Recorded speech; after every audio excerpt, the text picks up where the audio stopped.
Buenos días, soy Florín de Derby Corabia. Estamos aquí en Huelva, en el Corabia Winter, el derby de invierno.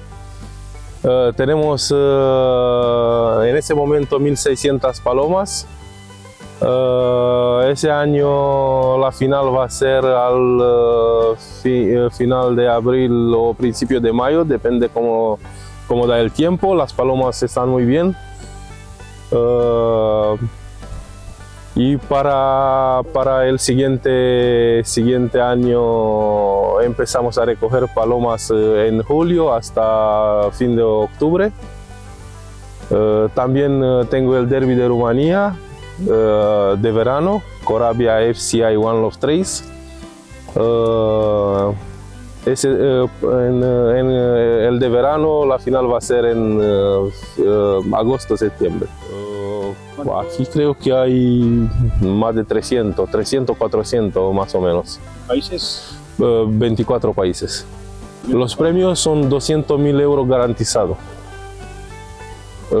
para el derby de invierno. ¿Cómo van repartidos?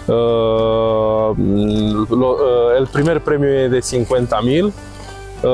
Se gana hasta el puesto 100 y también hay premio de as paloma, de semifinal toda la suelta tiene premio, toda la suelta a partir de la primera de 100 kilómetros, toda la suelta tiene premios. El plan de suelta, nosotros estamos en el sur de España, cerca de la frontera con Portugal, en la zona de Huelva, y la final, las palomas tienen que volar del norte a sur.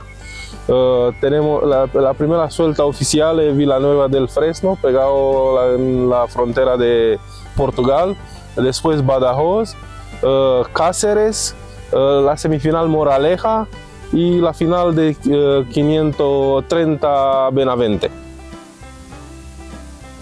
¿Esperas mucha gente el día de la final aquí?